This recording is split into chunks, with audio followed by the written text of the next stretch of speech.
Hi, I'm Danny Glover, and you're watching Joburg Today. Joburg Mayor Herman Mashaba made fighting corruption his #1 priority. Yesterday, he laid criminal charges against the former Joburg Mayor Parks Tau and former MMC for Finance Geoffrey Makhubo. Those charges include fraud, corruption, money laundering, and racketeering. This follows an expose by Amabungane that the two illegally benefited from a contract awarded to Regiment's fund managers. It was for managing the city's sinking fund contract of 300 million rand. This was facilitated by Makhubo for a commission of 30 million rand, and this was apparently condoned by Tau. We now have Mayor Herman Mashaba right here in the studio to talk about the situation. Mayor, to start, can you perhaps just explain to us, for the sake of the viewers, what exactly is this sinking fund that all this controversy is about now? This sinking fund is a fund started by the city back in the early 2000s to allow the city, as they go out into the market to take loans, to really be able to repay the loan. They don't have to rush around looking for funding. So put money aside, and then obviously then to get a fund manager to manage it on their behalf. And this particular one that was obviously under investigation started in 2006 when the city appointed Regiment Capital to manage the sinking fund on behalf of the city. And that's a company with links to the Guptas? Absolutely, linked to the Guptas. And what was interesting, let me just give you a little bit of background how this matter came to my attention. On the 7th of June this year, in the evening, around about just after 6, this matter was brought to my attention by the finance department asking for my intervention, that they had 290 million rands problem, and that was sinking fund, 290 million rands was loaned to Denel unsecured by Regiment without obviously informing the city that this money was loan unsecured. And unfortunately... So this is the city council actually giving money to Denel? Yes, and what is interesting about it is that obviously this was on the 7th, on a Thursday evening, and this money was supposed to be was due on the 10th, on the 10th of December. So obviously the officials now all of a sudden were scrambling around asking for my intervention, that Denel is asking for an extension. And I said, I don't have that authority to give such an extension. I mean, this is a serious matter. How did the money in the first place land with Denel? That's when this was brought to my attention, that the city was not aware that they had this money with Denel and it was not secured. Then, obviously, fortunate enough, managed to get hold of the Minister of Public Enterprise, Mr. Gordhan. On the phone, I had him on the speakerphone with my team to say, Minister, I've got a problem, and tomorrow, 12 o'clock, if I don't get my 290 million rands, unfortunately, I'll have no option than to liquidate Denel. And I'm aware of the implications of liquidating Denel for the entire country. You know, can you please make a plan? And after obviously extensive discussions with him, I agreed to the extension on condition that he gives me in writing by 10 o'clock the following morning, Friday, that the national government will guarantee this money in the event that I give them the 6 months extension. And fortunate enough, the following morning, I got a letter from the minister with the extension. And I assured the minister during the discussion that I'll have to really investigate this matter, because what is being brought to my attention by the official is actually quite disturbing to me, that public monies was loaned to Denel, and Denel, as you're aware, was a cash cow for the Gupta family. So I have to find out what transpired. And then obviously immediately gave the mandate through the city manager to GFIS, Group Forensic and Investigation Services, under General Sibia, to do an investigation. And what came out of this investigation, which is almost at the tail end, it corroborates exactly the issues that Amabungani raised last week, where Geoffrey Makhubo had this company. At the time, wasn't 2006, was not even a councillor at the time. But he was getting 10% from the fees that Dinel was receiving from the city. So and Parkstar was, as you're aware, was the MMC of finance at the time. But are you saying, in fact, that you didn't know about the whole regiment's fund issue up until the time when this problem was actually exposed of Denel that owed you 290 million? I only knew about it on the 7th of December that Denel owes the city of Johannesburg 290 million rands due on the 10th. So I only knew on the 7th of June. But this contract has been running for years. Yeah, since 2000. Look, I knew that the regiment was our fund manager when we took over. Actually, I remember hardly a month or two, I had meetings with them and raising some concerns of what I knew, and they assured us there was nothing.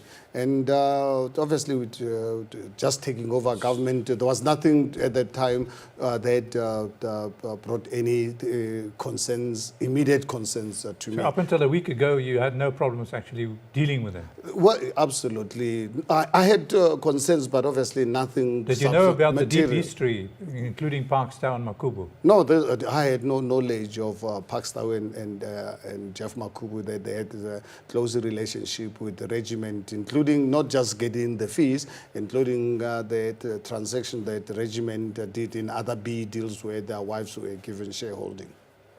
Just taking it one step back quickly, did you get the full support of the Minister, Pravin Gordhan? Well, unfortunately, I think the minister, when I called him about this matter, he knew about it and actually... Was he concerned about it? Very much concerned, and actually gave me the blessings to do this forensic investigation.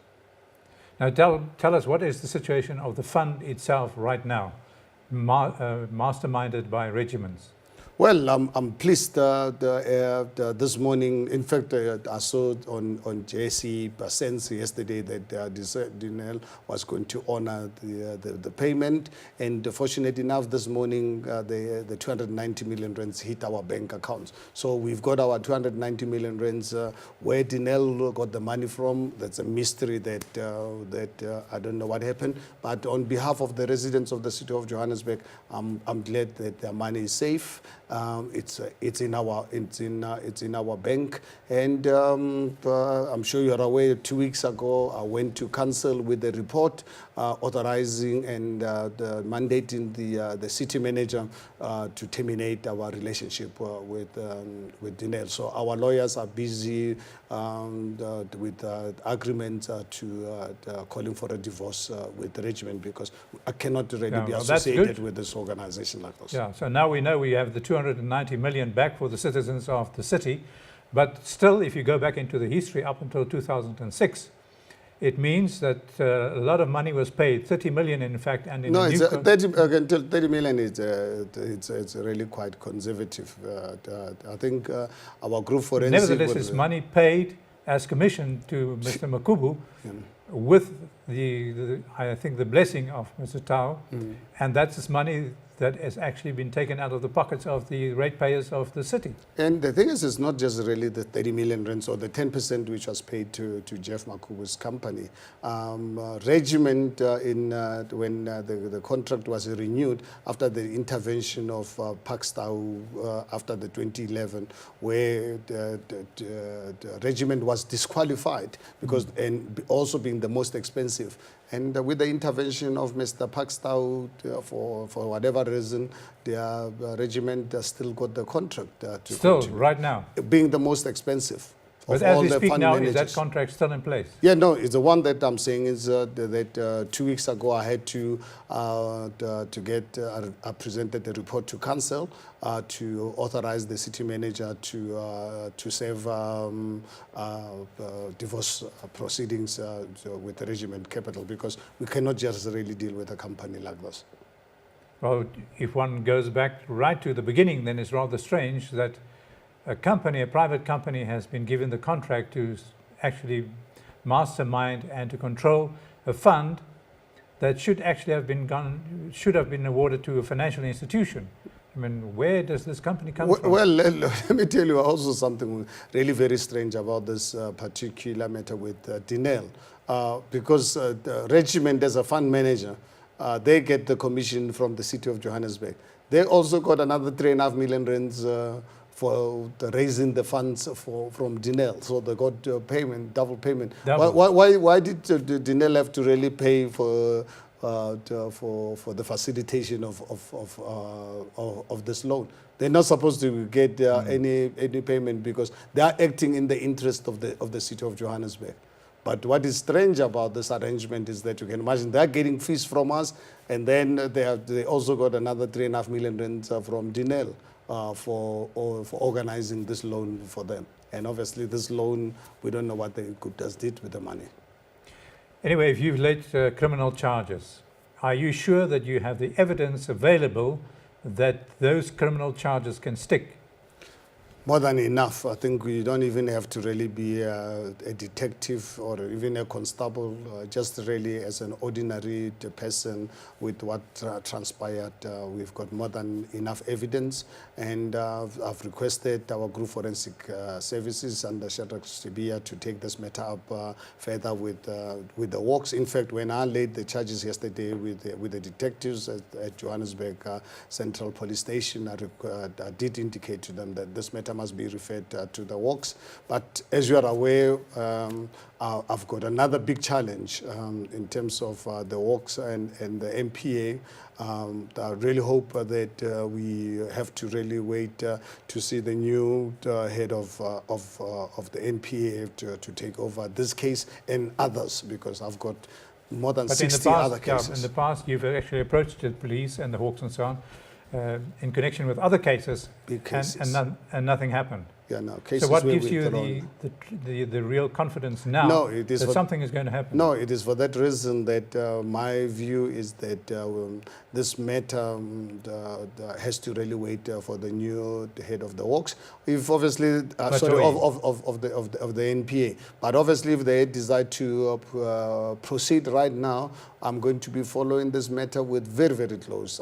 My entire team, group of forensic, our legal team, everyone, the city manager, we're going to be watching this case very closely, and I'm going to ask our residents of the city of Johannesburg to work with us to make sure that this case does not really disappear. Are you personally going to engage with the new Director of Public Prosecutions? Absolutely. I've already made public pronouncement to that effect. Obviously, she's starting in February. I would really like to be the first I'm lining myself to be the first person that she can see, because I run the most important city in the country. Without the city of Johannesburg working, the entire country's economy is not going to work. So I hope she can give me the hearing, because unfortunately President Ramaphosa has no interest in this matter. I brought these cases to his attention in June of this year, with all the cases, 60 serious cases of fraud and corruption in the city of Johannesburg.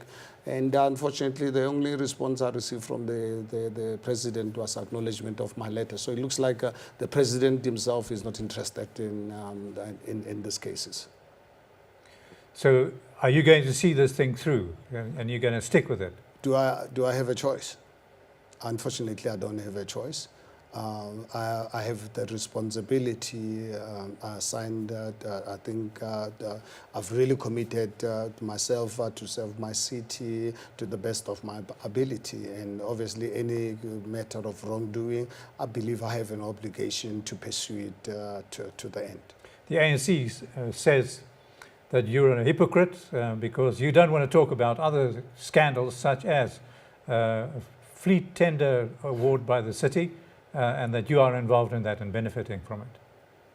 Is it laughable, or do I have to cry? I think if you follow this particular matter, the day when Amabungani raised it, actually remember it was just about a month ago, they first sent a teaser out. And I immediately responded to the teaser and committed, I issued a press statement that I will refer this matter to our group forensic investigation services to investigate. And I said, I'll wait for the full report. As soon as the full article came out, I issued the second report the very same day, obviously dealing with some of the discrepancies, but at the same time saying, look, we have to really go deep into this matter to see if there's any credibility in what they're articulating. So this matter is under investigation because it's quite new, and it is there. I am on record on saying that this matter must be investigated. Mayor, all of these events, whether you are personally involved or not, and I trust on the basis of your word today that you are telling the truth, but it must have been a shock to some of the investors who want to invest in this country to say, here's the most important city of the country, the economic hub, and all of these things are happening. It must be damaging for the image of Johannesburg. Well, it is damaging to Johannesburg, it's damaging to South Africa, it's damaging to the entire African continent. Freek, I have no reason to steal public monies, absolutely no reason whatsoever. But at the end of the day, what is important is for society to really be able to really judge for themselves and allow the criminal justice system in this country to do their work, so that if ever I am involved in criminal activity, I must face the full might of the law like any other citizen of the country. Are you really sure that you know about all the corruption that was started previously, and some of it has been exposed, but perhaps there might be other closets or some kind of secrets in the closet? Well, look, at the moment, our group forensic investigation services, ever since I established it, is sitting now with over 4,000 cases, close to 24 billion rands of cases. And some of them really so serious. I'm sure you've heard of this company that the city formed in 2015 called MTC with the fiber business, 1.7 billion rands, where some of the senior politicians have benefited out of this relationship. I'm sure you know about the El Dorado Park and Hopefield substations. The housing project. Yeah, energy. The substations in El Dorado Park and so forth. You've computers being bought but not really delivered. I mean, we're sitting with this as close to 24 billion rands worth of cases that we are investigating. Is the entire 24 billion rand stolen? No, we're talking about, obviously, if you are investigating a 1.7 billion rands, we are not saying the entire 1.7 billion was stolen. Because, can I show you the MTC matter, the business that cost us 1.7 billion rands, I've got a report, the value to the city, it's only 600 million. Why the city paid 1.7 billion rands, 1.3 billion cash plus another 600-700 million rands in fees to lawyers and advisors and so forth. But I did an exercise to see what I'm sitting, or what is this entity worth to the city, only valued at 600 million. So, and I look at the people who've benefited out of this highly politically connected individuals, some of them who are serving in national government. Do you believe that corruption is so endemic in our society that basically we must just accept? No, we should not. No, please. I think we should not really accept corruption. We should not accept criminality. We should not accept the breakdown of the rule of law.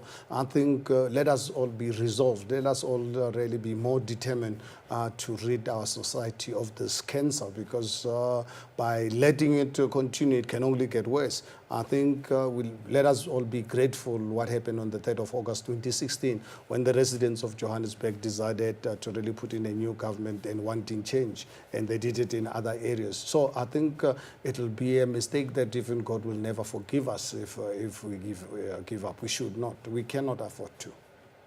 Mayor, thank you. Thank you very much for giving me the opportunity.